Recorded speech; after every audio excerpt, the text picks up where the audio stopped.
Romanos capítulo 8, versículos 2 al 6. Dice así el apóstol Pablo: porque la ley del Espíritu de vida en Cristo Jesús me ha librado de la ley del pecado y de la muerte. Porque lo que era imposible para la ley, por cuanto era débil por la carne, Dios, enviando a su Hijo en semejanza de carne de pecado, y a causa del pecado condenó al pecado en la carne, para que la justicia de la ley se cumpliese en nosotros, que no andamos conforme a la carne, sino conforme al Espíritu. Porque los que son de la carne piensan en las cosas de la carne, pero los que son del Espíritu en las cosas del Espíritu. Porque el ocuparse de la carne es muerte, pero el ocuparse del Espíritu es vida y paz. Algunos creyentes pretenden alcanzar la victoria espiritual por sus fuerzas personales. Dije varias veces estos días, es una idea que será bueno que recordemos bien, que hay creyentes que se salvan por gracia. Se glorificarán o serán glorificados por gracia. Y entre la justificación y la glorificación, la vida de santificación pretenden llevarla a cabo por obras. Es decir, hay personas que nacen de nuevo de la única manera, por gracia mediante la fe. Luego quieren pasar a la experiencia de la vida de santificación, no por gracia mediante la fe, sino haciendo, actuando, obrando ellos. Y finalmente ellos se dan cuenta que no pueden ser glorificados por ellos y entonces vuelven a descansar en la gracia y en la fe. Notad, por favor, el apóstol Pablo dice que el creyente es libre en la medida en que viva en el Espíritu. Y habla el apóstol Pablo de que la santificación, que no es otra cosa que la vida victoriosa en Cristo, solo es posible por medio del Espíritu Santo. Dios nos lleva siempre en triunfo en Cristo Jesús. No nosotros, nos lleva Dios en Cristo. Cristo Jesús es el medio instrumental para que el creyente pueda llevar a cabo las buenas obras. Y el apóstol Pablo habla de que Dios ha preparado de antemano esas obras, ¿para qué? ¿Para que las cumplamos? No, Señor, para que anduviésemos en ellas.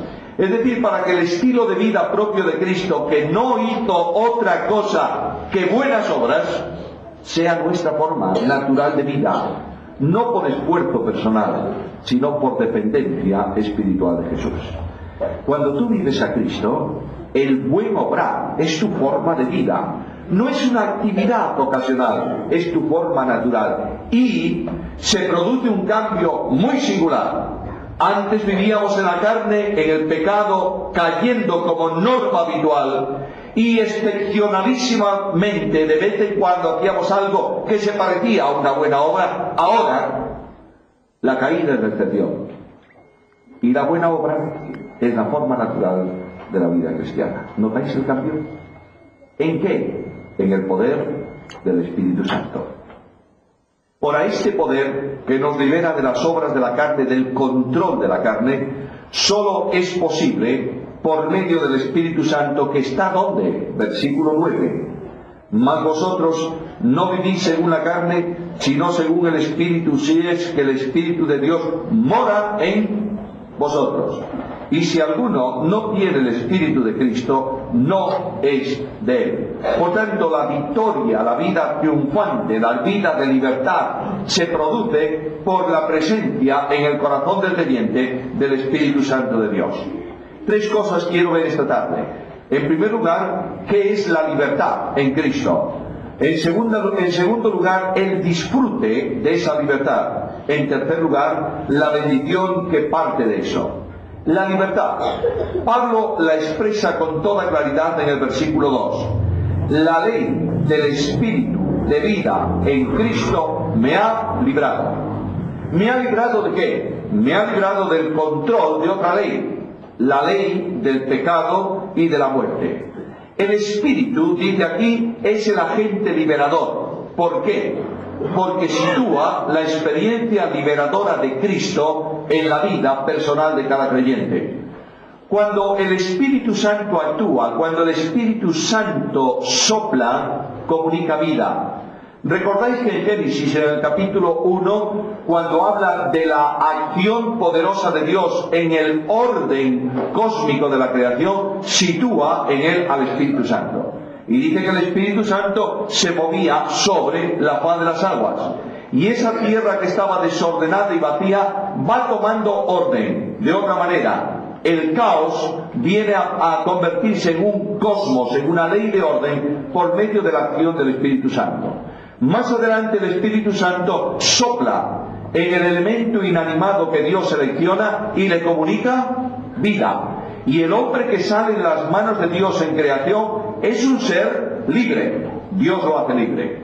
Y Dios le dota de los elementos necesarios para que sea verdaderamente libre. Capacidad moral para que su vida sea una vida de libertad en relación con Dios, en bondad, conforme a lo que Dios ha determinado, y también le dota de capacidad operativa para que pueda administrar la tierra libremente, pero en sujeción a la voluntad del Creador. Estamos entrando en un asunto sumamente importante. Ser libre depende en la medida en que tu vida se ajuste a la vida de Dios. Dios es un ser absoluta, total, plenamente libre. Nada le condiciona. El ejemplo que yo tengo para mi vida cristiana es la vida de Jesús. Y la libertad de Jesús se expresa específicamente en el hecho de su descenso a la tierra. En Filipenses capítulo 2, versículos 6 en adelante, leemos estas palabras: el cual, siendo en forma de Dios, no estimó el ser igual a Dios como cosa a que aferrarse, sino que se despojó a sí mismo, tomando forma de siervo, hecho semejante a los hombres, y estando en la condición de hombre, se humilló a sí mismo, haciéndose obediente hasta la muerte y muerte de cruz. Notad la libertad. Existiendo en forma de Dios, porque era Dios, no usó ese derecho para aferrarse a él y quedar en la forma de Dios, sino que se vacía en un acto de plena libertad, tomando forma de siervo, viniendo a ser semejante a los hombres. ¿Para qué? Para que libremente, en absoluta libertad, sin ningún tipo de condicionante, entregue su vida por nosotros en la cruz del Calvario. Ahora, este aliento de vida que comunica el Espíritu Santo al hombre y lo hace un ser libre, igualmente lo alienta en el nuevo nacimiento. Entre la experiencia de creación y la experiencia de regeneración hay un camino de fracaso y una senda de pecado. El hombre que es absolutamente libre, nacido con libre albedrío absoluto de las manos de Dios, desorienta su vida a causa de la caída en el pecado. Y ese ser que era absolutamente libre viene inmediatamente a la experiencia de esclavitud. He dicho estos días, no recuerdo cuándo, que cuando el hombre cae en el pecado, 3 grandes cadenas espirituales descienden sobre él.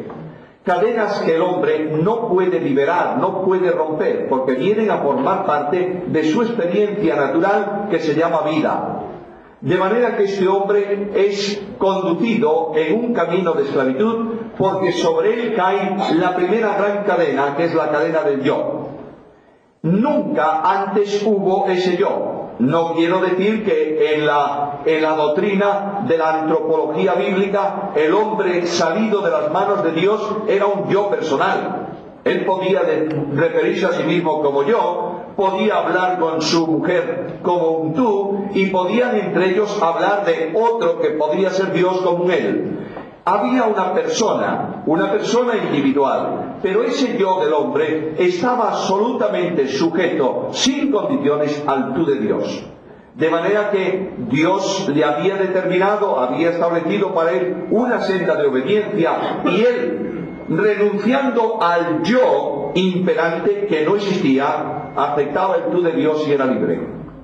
Cuando esa cadena de esclavitud del yo cae sobre el hombre, no hay lugar ya para el tú de Dios en su vida. Y él viene a ser el yo imperante, el yo actuante, el yo condicionante y el yo arrogante. No hay cabida para otro más que el yo en la experiencia del hombre esclavizado por el pecado. La segunda cadena que cayó sobre el hombre es la cadena del mundo. El mundo es el sistema bien, pero bien organizado por Satanás en oposición a Dios. El hombre viene a formar parte de ese mundo a causa del pecado. No solo está, es del mundo. De manera que cuando Jesucristo el Señor ora al Padre y en su pensamiento expresa el deseo para el nuevo pueblo que es la Iglesia, le dice: Padre, no son del mundo, como tampoco yo soy del mundo. Habla de un pueblo en libertad. Esa libertad del yo y esa libertad del mundo no la puedes conseguir tú. Por una razón, porque tú eres tú, luego eres poniéndote en primera persona, yo soy yo. En segundo lugar, porque el mundo forma parte de la experiencia natural de vida. Es la atmósfera respirable para el hombre esclavizado por el pecado. En tercer lugar, la tercera cadena que cae sobre el hombre es la cadena de la carne. En la Biblia, carne puede usarse de varias formas. Dos de las más habituales es que carne significa limitación, otra, carne significa pecado. El apóstol Juan utiliza casi siempre la palabra carne para hablar de limitación. Por ejemplo, Juan 1:14, aquel verbo fue hecho, no fue hecho pecado, no es un pecador, fue hecho carne, se limitó a sí mismo. El apóstol Pablo mayoritariamente utiliza la palabra carne para referirse a la naturaleza, a la parte espiritual del hombre, que en consonancia con el pecado se opone a Dios. Por eso, para Pablo, las obras de la carne no son asuntos de limitación, sino asuntos de pecado. Y las obras de la carne, lo veíamos ayer, son adulterio, fornicación, inmundicia, lascivia, idolatría, hechicería, pleitos, iras, contiendas, disensiones, divisiones. Ahí tenemos la carne funcionando. Como quiera que el yo soy yo, como quiera que el mundo es mi ambiente natural, como quiera que la carne es la forma espiritual de esa existencia en el pecado, yo no puedo liberarme de una condición. ¿Cuál? Esclavo del pecado. Cuando Cristo entra en la vida del hombre, el Señor Jesús libera por medio de su poder. ¿Recordáis que Cristo dice un día a los judíos estas palabras? Si el Hijo os libertase, seréis verdaderamente libres. Lo dice porque aquellos arrogantes, enormemente esclavos de la carne, del pecado, del mundo, querían ser tan grandes que decían: somos hijos de Abraham, ¿cómo puedes llamarnos esclavos si somos libres? Y Cristo les dice: nunca seréis libres vosotros. Necesitáis que alguien os haga libres. Dios produce la cruz de Cristo. No solo consiente, la produce. Y la produce, ¿por qué? Porque es de determinación eterna. Cristo no vino al mundo y de pronto se levantó una cruz en su camino por una experiencia mala de su ministerio o de su condición. No, no, no. Pablo dice con toda claridad: sabiendo que habéis sido rescatados de vuestra vana manera de vivir, la cual recibisteis de vuestros padres, no con cosas corruptibles como oro o plata, sino con la sangre preciosa de Cristo, como de un cordero, sin mancha y sin contaminación, ya destinado. No sé por qué la versión nuestra le sacó el pre. El texto griego dice ya predestinado, desde antes de la constitución del mundo. El destino que Dios fijó a su Hijo al enviarlo a la tierra, ¿cuál era? Pagar un precio. ¿Cómo? Muriendo por nosotros en la cruz. La cruz no es un misterio. La cruz es una realidad dispuesta por Dios para resolver el problema de la esclavitud del hombre. Y cuando el Cristo de la cruz muere en la cruz, esa obra permite potencialmente la liberación del pecador de sus cadenas de esclavitud. La cruz provee de poder liberador sobre el yo. Y el apóstol Pablo dice en Gálatas 2:20: con Cristo estoy juntamente crucificado y ya no vivo yo, mas vive Cristo en mí. Luego ese yo egoísta, incapaz de perdonar, incapaz de amar, incapaz de rendirse incondicionalmente a Dios, queda anulado potencialmente por la obra de la cruz. Y ese yo se convierte en una experiencia liberadora en el gran tú de Dios que es Cristo, puesto por el Espíritu Santo en la vida del cristiano. La cadena del mundo es tratada también con el poder específico de la cruz. Y en Gálatas 6:14 leemos ese texto: lejos esté de mí gloriarme, sino en la cruz de nuestro Señor Jesucristo, por quien el mundo me es crucificado a mí, y yo al mundo.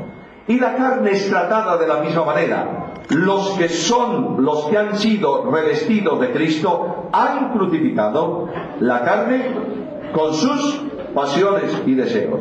Luego la libertad, la experiencia de libertad, consiste en la acción del Espíritu que implanta a Cristo y reproduce en el creyente, el poder liberador de Cristo.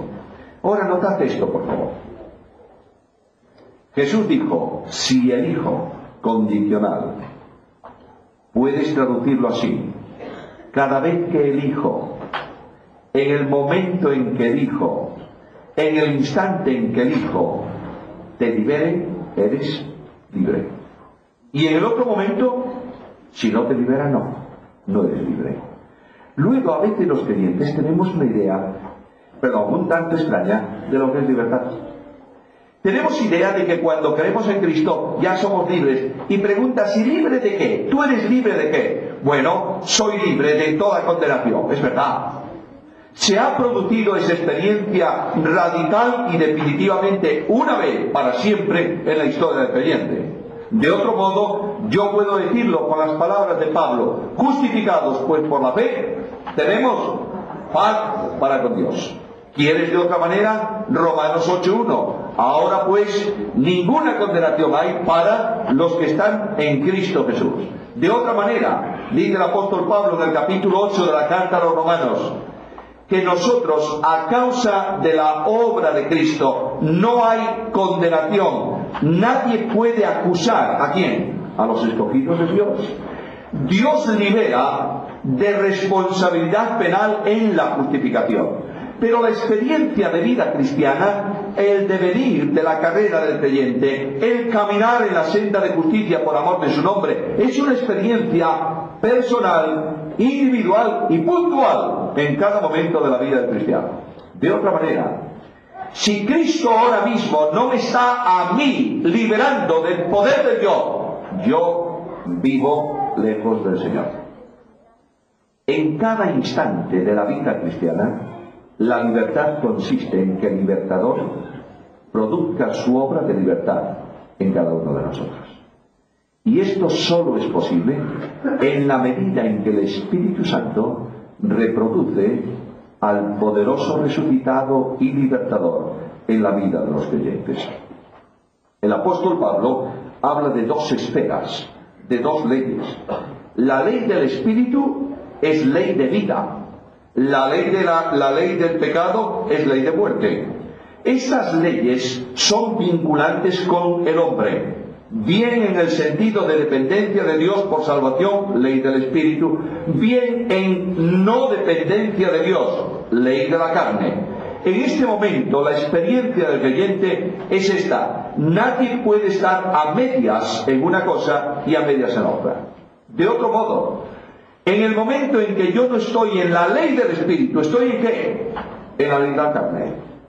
En el momento en que yo no estoy impulsado, controlado, movido por el Espíritu Santo, estoy movido ¿por qué? Por la carne. Y esta experiencia es una experiencia cambiante, de libres a esclavos. Solamente las esferas de carne o de espíritu determinan cuándo tú eres libre o cuándo eres esclavo. La realidad de la liberación la expresa Pablo con toda claridad: me ha librado del pecado y de la muerte. Por eso Cristo hace la advertencia que yo quiero dejar muy marcada esta noche: si el Hijo os libertare, solo ahí, en ese instante, en ese momento, sois verdaderamente libres. Notad que hay una imposibilidad manifiesta. ¿Acaso el hombre no conoce cuál es la voluntad de Dios para su vida? Claro que la conoce.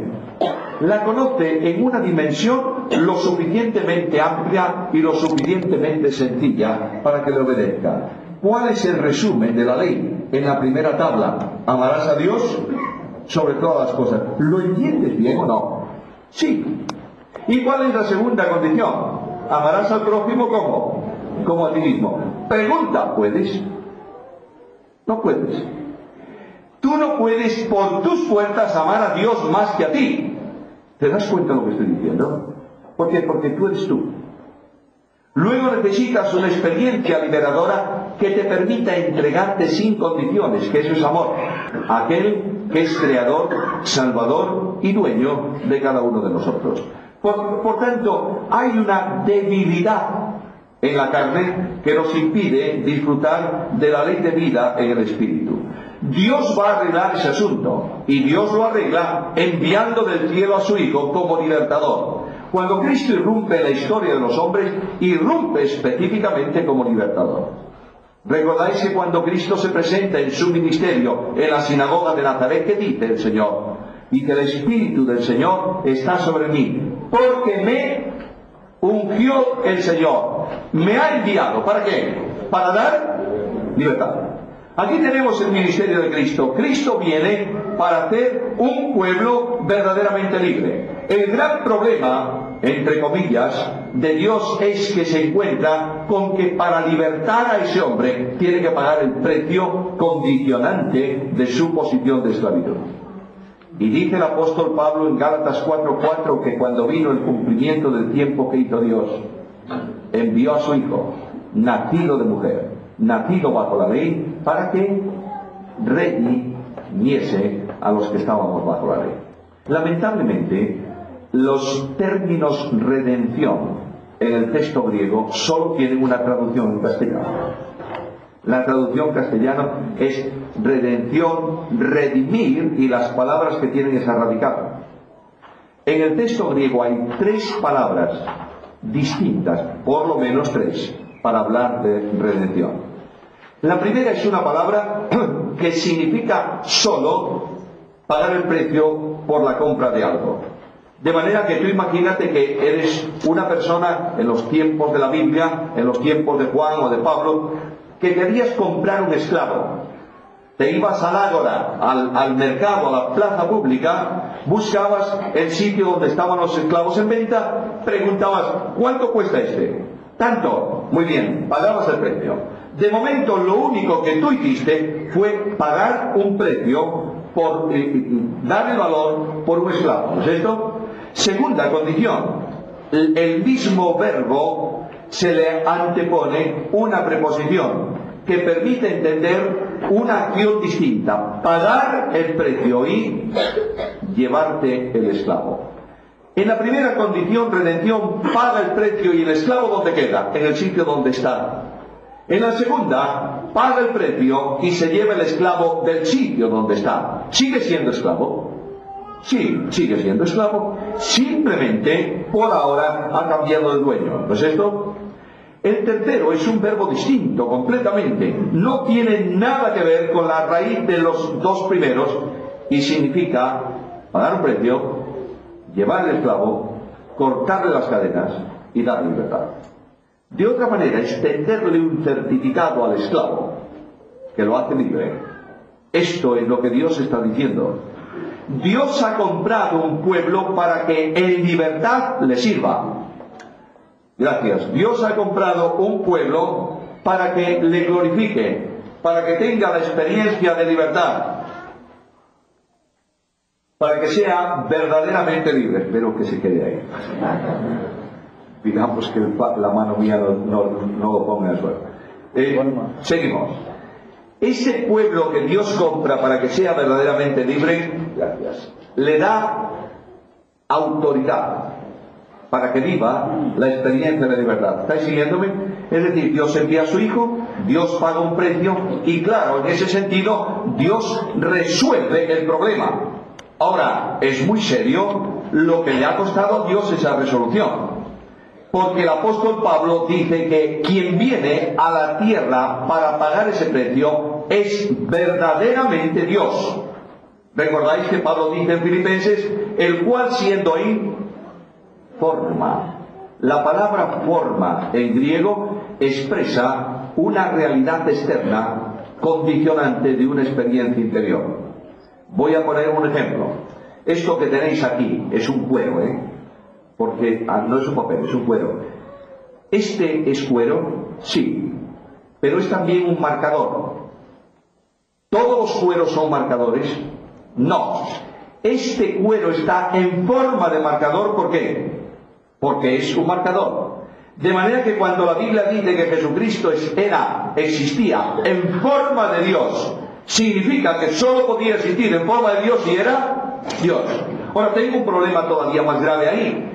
Dios envía a su Hijo para que obedezca en una misión de servicio a un nivel de esclavo, para que realice una obra y la realice plenamente, la obra de redención. Ahora, una pregunta.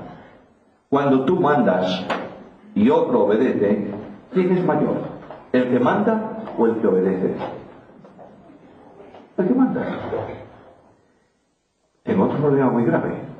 En el seno trinitario, en la existencia eterna de Dios, ¿hay alguna persona más grande que otra? No. ¿Hay alguna persona que en la condición divina mande y otra tenga que obedecer? No. Pero Dios resuelve el problema revistiendo a la segunda persona de la deidad de una naturaleza humana. De manera que en esa dimensión de hombre, el Eterno viene al encuentro del hombre en disposición de absoluta obediencia. Tanta es la obediencia que Cristo trae a la tierra, que cuando un día los discípulos le dicen, come, los discípulos eran curiosos. Siempre tenían una necesidad vital, pero muy pocas necesidades espirituales. Cristo está sentado dialogando con una mujer y aquellos se van a comprar la comida y cuando regresan ven que el Señor está hablando, sigue hablando y no para de hablar, y ellos lo que tienen que es hambre. De manera que van y dicen, maestro, come. Y el Señor le dice, yo tengo otra comida. Y dice, ¿qué habrán traído de comer? Mientras fuimos a comprar. Y luego le dice Cristo, mi comida es que hagan la voluntad del que me envió y acabe su obra. En un acto de libertad en obediencia, el Verbo de Dios paga el precio, muriendo. ¿Con qué propósito, Señor? ¿Con llenar el cielo de santos cristianos que canten a su nombre gloria? No. Entonces, ¿para qué? ¿Para hacer un pueblo religioso que cante himnos distintos a lo que canta el mundo? Tampoco. Dios ha hecho esa obra para hacerme libre, para romper las cadenas que me agobiaban, para liberarme de una posición de esclavitud y para que yo en libertad pueda servirle. ¿Comprendes esto? Dios ha venido para hacerme libre y para que el pecado no tenga ya carta de naturaleza en mi vida. Por tanto, la primera gran verdad que tengo que entender hoy es esta. Yo soy esencialmente, por la obra de Dios, ¿qué? Libre. El apóstol Pablo predica el Evangelio y entramos en el disfrute de la libertad. El apóstol Pablo predica el Evangelio. ¿El Evangelio de qué? De la libertad. El Evangelio de la libertad en Cristo.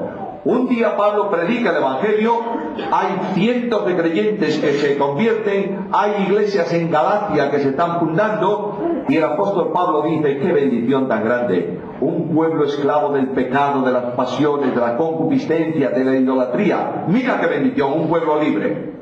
Y de pronto vienen por ahí los mensajeros de Satanás, que no quieren que el creyente sea libre, y entran en las iglesias de Galacia y le dicen a los creyentes libres, le dicen, no podéis seguir así, tenéis que guardar la ley y circuncidaros. Y este apóstol Pablo comienza a escribir él mismo de puño y letra la carta a los Gálatas. No puede aguantar Pablo, no espera buscar un amanuense. Él dice, este pueblo tiene una tremenda necesidad. Están jugando ¿con qué cosa? Con su libertad. Y el apóstol Pablo comienza a escribir la carta y habla de un evangelio que no es evangelio de libertad, sino de esclavitud. ¿Cómo puede haber un evangelio de esclavitud? El apóstol Pablo hace un contraste notable en la carta a los Gálatas y dice, si yo mismo o un ángel del cielo os anuncia ¿qué cosa? Otro evangelio, sea anatema. Y el apóstol Pablo dice, porque hay solo un evangelio. No es que haya muchos, es que hay uno solo. Y cuando alguien predica un evangelio diferente, está deteriorando el único evangelio, el evangelio de la gracia que procede de Dios para salvación.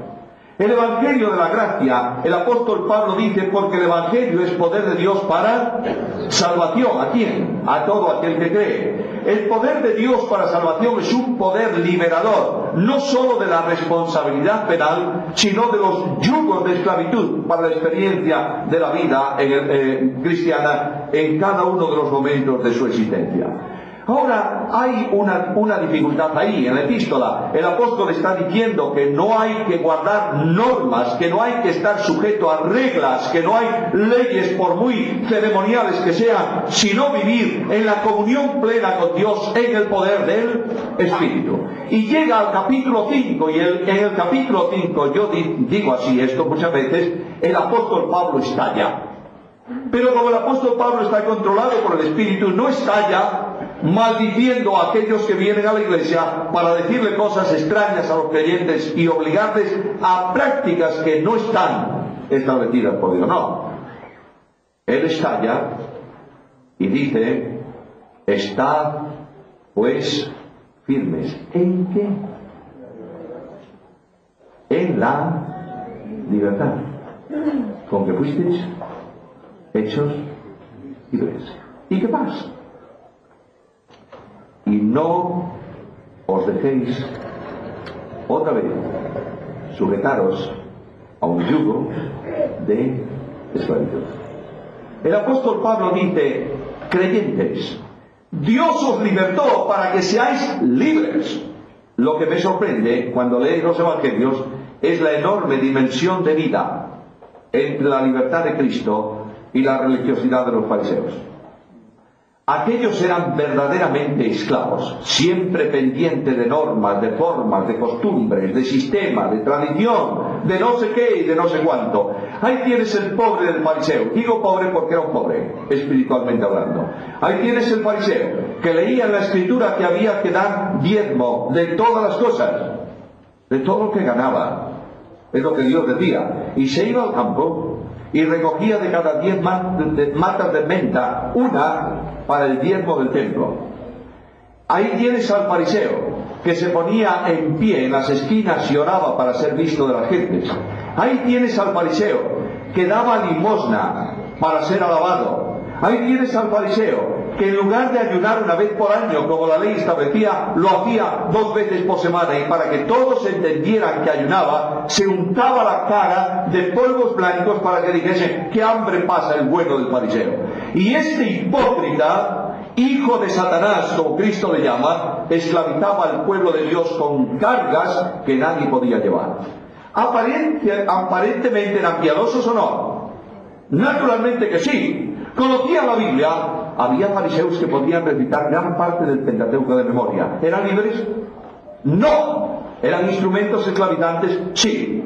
Y Cristo predica libertad. De manera que venimos a la experiencia de la libertad en el tiempo de la Iglesia, y dice el apóstol, todo lo que no proviene de fe, ¿qué es? Pecado. Me extraña tanto esta frase. Y me pregunto, ¿y qué es eso de lo que no proviene de fe? Colosenses, capítulo 2, versículo 16. Por tanto, nadie os juzgue, nadie os haga sentir remordimiento de conciencia. ¿Por qué? Por lo que comes o por lo que bebes, o por los días de fiesta, luna nueva, días de reposo, es decir, festividades solemnes. Que nadie te haga sentir mal si comes algo, o bebes algo, o no asistes a alguna concentración especial. El apóstol está diciendo que eso es simplemente legalismo. Escucha bien. No significa esto que tu libertad no te impulse a venir a la reunión de creyentes, Una persona que es verdaderamente libre cumple aquello de lo que el escritor de la carta a los Hebreos habla como un problema, no dejando de congregaros como algunos tienen por costumbre. Eso no es libertad, eso es libertinaje, que es una cosa muy distinta. El creyente viene a la reunión de creyentes porque en cada reunión de creyentes, ¿quién está? El Señor. Y venimos al encuentro con el Señor. Ahora mirad, seguimos leyendo. Nadie os prive de vuestro premio afectando humildad, culto a los ángeles, entremetiéndose en qué? En lo que no ha visto. Es decir, personas que tratan de llegar a definiciones doctrinales desconociendo la palabra y entrando en una dimensión de aplicación bíblica que no es verdad, porque tampoco ellos han visto aquello de lo que predican. Más, naturalmente que sí.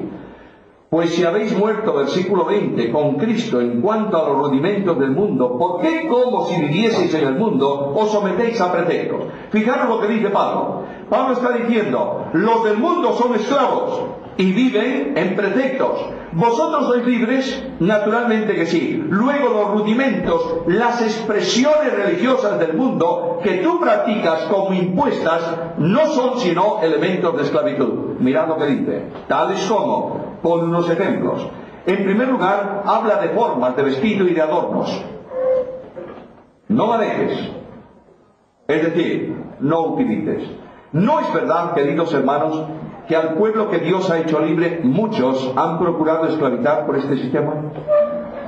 No es verdad que el pueblo de Dios ha quedado por mucho tiempo condicionado al no, no, no, cuando nunca dijo esto la Biblia. No es verdad que en muchas ocasiones se ha hecho como énfasis doctrinal de vida santa que el hombre vista de una manera y la mujer vista de otra. ¿Y a qué se refería eso? A ciertas prendas de vestir actuales que no estaban en la Biblia. Porque en tiempos en que la Biblia se escribe, lo que la ley de Dios establece en el Antiguo Testamento es un mandamiento para evitar el travestismo. Los hombres y las mujeres en aquel tiempo usaban faldas. Lo que pasa es que la Biblia dice, distíngase bien el hombre de la mujer en su forma de vestir, para evitar que el homosexual se confundiese y pudiese practicar la homosexualidad. Que el deseo maligno de la concupiscencia llevase a una mujer a desear aparentar ser un hombre, o a un hombre desear aparentar ser mujer. Es algo totalmente distinto. En base a que Dios te ha hecho libre, no para la práctica del pecado, vienen a la iglesia a lo largo del tiempo para decirte, si tú eres un creyente, no puedes hacer esto. ¿Y qué eres entonces? Un esclavo. Sigue el texto. El apóstol Pablo dice, no manejes ni gustes cosas que deben marginarse. El otro día os ponía el ejemplo de esa supuesta lista de cosas lícitas y de cosas ilícitas. No es verdad que a lo largo del tiempo ha habido muchas cosas ilícitas que hoy son lícitas, que antes no podían usarse, que ahora pueden usarse. No es verdad que cuando eso se estableció tú eras un esclavo, sí o no. Y es más, el deseo liberador de la opresión que habían situado sobre tu vida te impulsaba a romper la estructura y salir como un perro que rompe la cadena y hacer en el mundo lo que no conviene. Más, el apóstol dice, ni aún toques lugares que no deben frecuentarse. ¿Quién los enseñaba? Los que tienen apariencia de piedad. Fíjate lo que dice. En conformidad con mandamientos y doctrinas de quién? De hombres. Luego hay doctrina de hombres. Claro que hay doctrina de hombres. Cuando tú tomas de la palabra de Dios algo para justificar tu actitud o tu enseñanza, pero que no está en la Biblia, eso es una doctrina ¿de quién? De hombres. Y el apóstol Pablo dice, cosas todas que se destruyen con el uso. Estas cosas tienen a la verdad cierta reputación de sabiduría. En culto voluntario.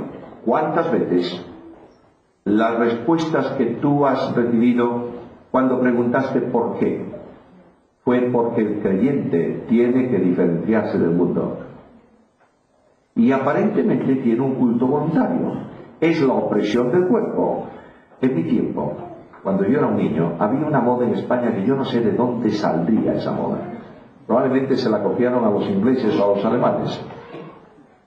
De usar el cuello duro. ¿Sabéis lo que era el cuello duro? No sé si aquí se usó. El cuello almidonado. Metían mi pobre camisa. Yo tengo esa imagen grabada y aún me hace sufrir hoy. Metían mi camisa en un recipiente, en un cacharro lleno de agua con almidón. Lo empapaban bien.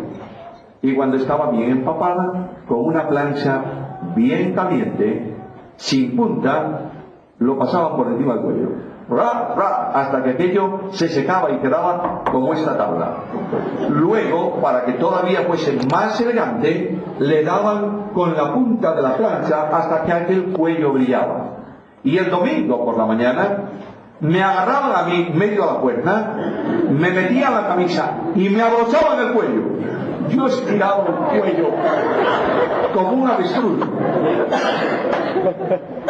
Al fin me encajaba mi madre el botón del cuello y luego cuando yo bajaba el cuello empezaba a molestarte por todas las esquinas. Y yo le preguntaba muchas veces, ¿por qué? ¿Por qué tengo que ir así? ¿Por qué por la semana voy con una camisa normal y el domingo me enchufas esto en medio del cuello como si fuese el yugo de una vaca? Y mi madre me respondía, a callar. Para mí era un tormento. De manera que la idea de niño era, mira, mis compañeros se van hoy por ahí a pasear, a mí me meten en la iglesia a escuchar con el cuello almidonado. Debe ser muy santo esto. Llegaba momentos de ira santa en mi vida y metía las manos por el cuello y hacía así, ¿sabes lo que pasaba? El botón ¡pam! Y entonces sentía liberación en el espíritu.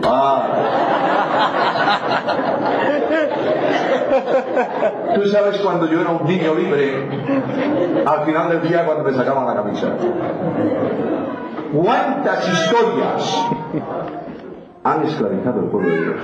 ¿Y cuántas personas han dicho, esto tiene que ser así? Y lo han enseñado como doctrina. Y el apóstol Pablo dice que no tiene ningún valor contra ¿qué? Los apetitos de la carne. ¿Por qué? Porque eso es carne. ¿Te das cuenta?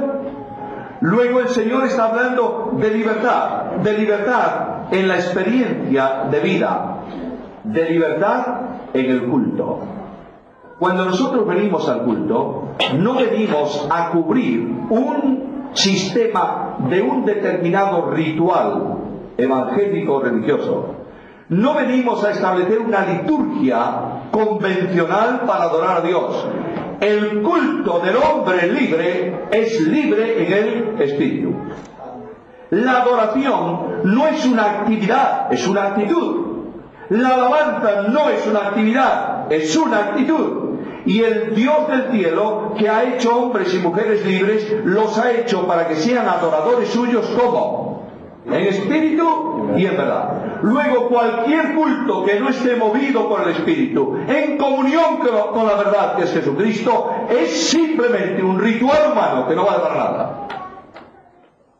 El culto tiene que estar movido por el Espíritu Santo. Y tú notas muy bien cuando el culto está movido por el Espíritu Santo.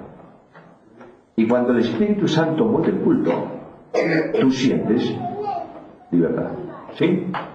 Claro que sí. No son sistemas y estructuras.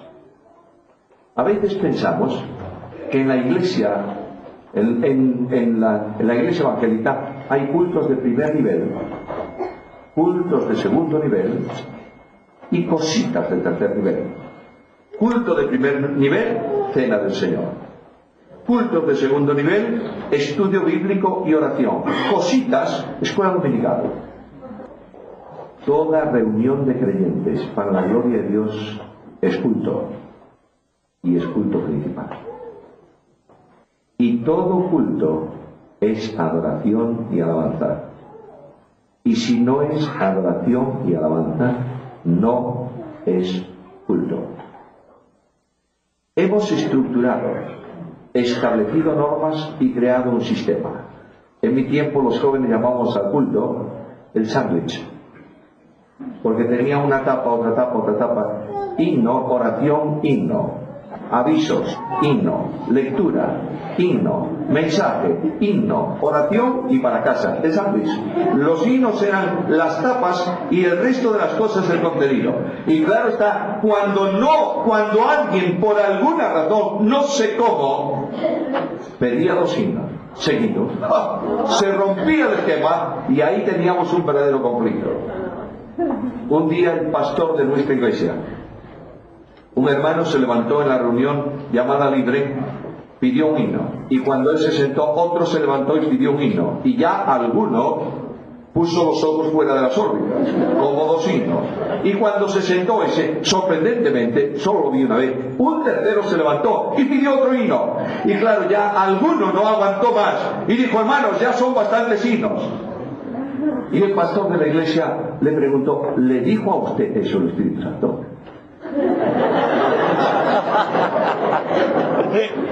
Y el hombre dijo, hermanos, si el Espíritu nos lleva a cantar toda la mañana, hagámoslo para gloria de su nombre. ¿Sabéis qué era este hombre? Un hombre libre en el Espíritu. Finalmente, ¿cuál es la bendición? Ocuparte en la carne es, sea del estilo que sea, es muerte. Ocuparte en el Espíritu, dice Pablo, produce dos cosas: vida y paz. De manera que la vida se nota en la acción de aquel Espíritu vivificante que hace vida a Cristo en nosotros, y la paz, vinculada estrechamente con el regalo de Jesús. Jesús, que vino para hacer libre al creyente, vino para que el creyente sea una persona que viva en la esfera de la paz. Y Jesús dijo, la paz os dejo, relación con Dios. Mi paz os doy. ¿Notas eso? ¿Notas ese pronombre personal mi? No una paz cualquiera. La paz que Jesús como hombre sentía aquella noche es el regalo que te hace a ti. ¿Cómo puedo yo sentir la paz de Jesús? Por medio del Espíritu Santo. Y cuando el Espíritu Santo llena tu vida, tú eres un pacificador. No solamente amas la paz, no solamente sientes la paz, buscas la paz y la sigues. La pregunta es muy sencilla, hermanos. ¿En qué esfera estás viviendo tú? ¿En la esfera del Espíritu o en la esfera de la carne? Hay algunos creyentes que quieren vivir en el pasado y buscan en su experiencia grandes ejemplos de antaño. Yo llamo a esos queridos creyentes conductores de espejo retrovisor. ¿Sabe lo que es el espejo retrovisor, no? El espejo que tú tienes en el automóvil para ver atrás. ¿Te imaginas conducir viendo permanentemente por el espejo retrovisor? Cada 2 minutos un golpe. El espejo retrovisor está para ver un poco lo que viene atrás, ver lo que tú has esquivado, pero la visión tuya tiene que estar ¿en dónde? Adelante. Así pasa a veces. Hay muchos conductores de espejo retrovisor que dicen, ay, aquella iglesia, cuando yo era niño, la mejor iglesia del mundo. Claro, depende de la edad que tenga. Si es un hombre de 80 años, se está refiriendo a la iglesia de 60 años atrás. Si es uno de 40, a la de 20. La pregunta es, ¿cuál iglesia es mejor? Hay un poeta castellano que dijo que cualquier tiempo pasado fue mejor. ¿No es verdad? Ahora, tú quieres, por esa regla de 3, llegar a la iglesia perfecta. ¿Cuál sería? La iglesia apostólica, ¿sí? Pues vete a Corintios, donde hay una iglesia en donde hay inmoralidad. Vete a Gálatas, donde hay una iglesia que tiene dentro herejías.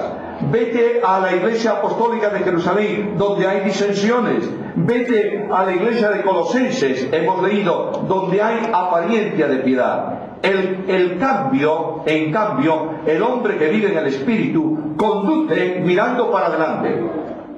Porque la iglesia mejor no es la que pasó, es la que viene. Una iglesia ni arruga ni cosa semejante. Yo pido a Dios, hermanos, que el Espíritu Santo os haga libres, verdaderamente libres. Yo pido a Dios que el Espíritu Santo sople dentro de estas queridas iglesias y ponga en la calle todo lo que tiene que ver con sistema, para que podáis ser verdaderamente libres. Y en esa libertad, glorificar al Dios del cielo, amaros entrañablemente los unos a los otros y vivir en paz.